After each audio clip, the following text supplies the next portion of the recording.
박상철 교수가 만난 백세인들은 자기 생각이 분명한 이들이 많았다. 일상에서는 유연했지만 자신이 무엇을 좋아하고 싫어하는지 잘 느끼고 그걸 표현하는 데 인색하지 않았다. 그러니까. 우리 건강하세요. 허리는 굽었지만 마음은 굽지 않은 이들.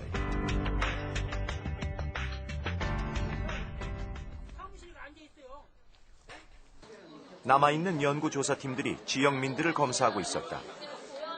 특정 지역의 인구를 긴 세월 추적 관찰하는 종적 관찰 연구의 바탕이 되는 검사들.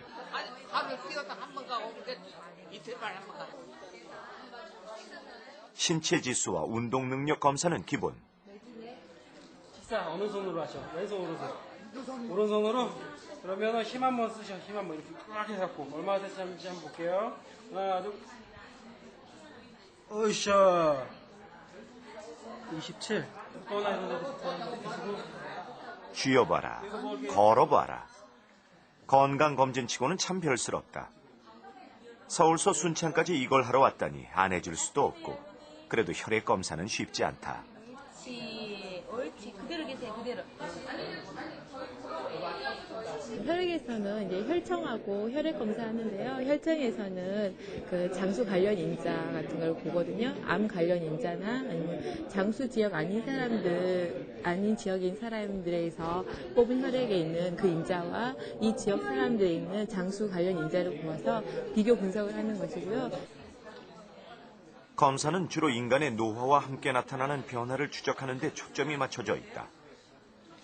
의학팀, 심리학팀, 영양학팀, 가족학팀을 비롯해 총 8팀이 함께하는 다학제적 연구가 벌써 9년째다. 이번 조사에서 의미 있는 것은 노인이 되면 가장 많은 변화를 겪는 치아 관찰이 시작됐다는 점이다. 장수와 치아 건강의 상관관계까지 더해진다면 백세인 연구는 더 풍성해질 것이다. 이렇게 일정한 지역의 일정한 사람들의 노화 과정을 긴 세월 추적 관찰하는 작업을 코호트 연구라 한다. 인간의 노화 연구할 때 제일 중요한 연구라는 것은 뭐냐면은 그 똑같은 사람이 10년, 20년, 30년 뒤에 어떻게 변하느냐. 이것을 연구하는 것을 우리가 종적 관찰 연구라고 합니다. 그래서 그런 그룹을 우리가 코호트라고 그럽니다. 그러니까 그 코호트는 우리가 계속 추적을 하는 것이죠. 폐쇄 공간 아니에요. 기본적으로 폐쇄 공간. 이것은 이제 우리나라 그 장수 학설의 제일 중요한 것 중에 하나가 뭐냐면은 아이솔레이션 테오리 아니에요. 장수 코호트는 보통 산이나 바다로 둘러싸인 곳에 많다. 폐쇄성이 환경 파괴와 질병으로부터 주민들을 보호하기 때문이다. 무슨 라이프 스타일로 뭐 식사 생활이라든지 식생활이라든지 운동 패턴이라든지 소셜 릴레이션 이런 거 가지고 이제 모니터링하는 거죠. 하지만 인력과 공력이 만만치 않은 작업이다. 대부분 의사 선생님들은 왜 치료에만 관심이 있잖아요. 그러니까 치료에 국한된 게 아니고 어떻게 사람이 살아왔는가, 어떻게 살아야 할 것인가, 그리고 이런 전반적인 생활이 어떻게 바뀌어야 할 것인가, 이런 데 초점을 맞춰서 그 건강을 지켜주려고 하시는 그런 참 굉장히 특이한 그리고 존경할 만한 분입니다.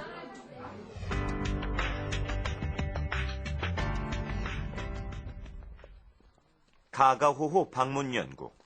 사명감이 없었다면 시작하기 힘든 일이다. 들리세요, 제 이야기? 알아듣게요? 백세인 조사의 필수품은 보청기다. 할머니도 혈압을 재봅시다. 귀가 좋지 않은 백세인들은 의사소통이 힘들어서 검사가 더디다. 나는 안 해. 아들 해. 나는 안 해. 아니 할머니도 해야 해. 아들 낳았으면 돼. 아니 할머니도 해야 해. 할머니도 해야 하니까. 나는 안 해.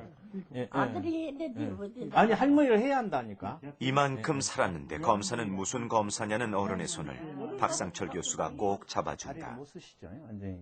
예, 기어서 기어 다니시는. 요짝에 화장실까지 예. 왔다가 집에도 내가 26에. 사소한 일상을 공들여 살아낸 자만이 누릴 수 있는 다복한 순간. 사진은 할머니의 지난 세월을 지하하는 일종의 상장일지도 모른다. 시골 풍경이야. 시골에 저렇게 다 집에 이렇게 가족들 사진을 이렇게 붙여놓는데 서울서 이제 이렇게 안 붙여놓잖아. 백세가 가까워지면서 작년 다르고 올해가 다른 할머니.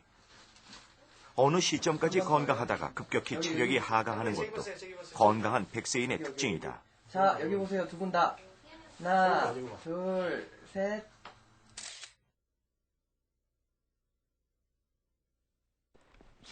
그러니까, 예.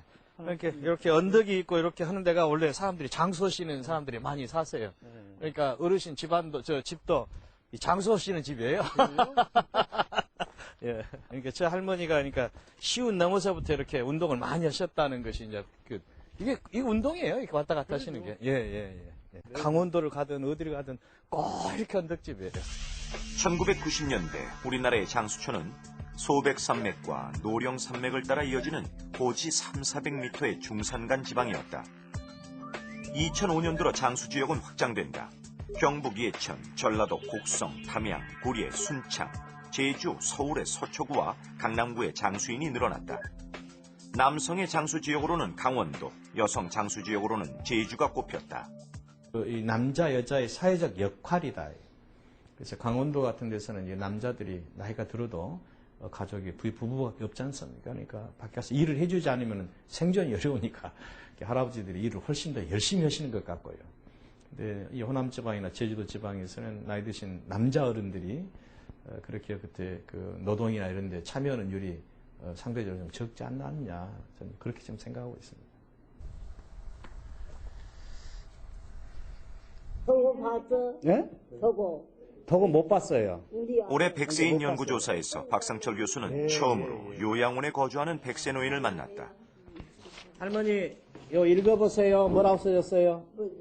감으세요. 예. 아이고, 잘 읽으시네. 예. 그 연세에 드물게 글을 읽으신다. 예. 이게 차 한 장이 봐야 여기 예. 나가고. 가족과 함께 있지 않았지만 할머니는 건강해 보였다. 장수인이라면 특별한 유전자가 있거나 각별한 보살핌을 받았다고 생각하기 쉽지만 공통점이라면 생활 습관 질환이 없다는 정도다. 그 실제 100세 어르신들이 제일 큰 특징 중에 하나는 이 사람들이 병이 안 걸렸을 거 아닙니까? 즉 암이 안 걸렸고 또는 예를 들면 고혈압이 안 걸렸고 당뇨가 안 걸렸고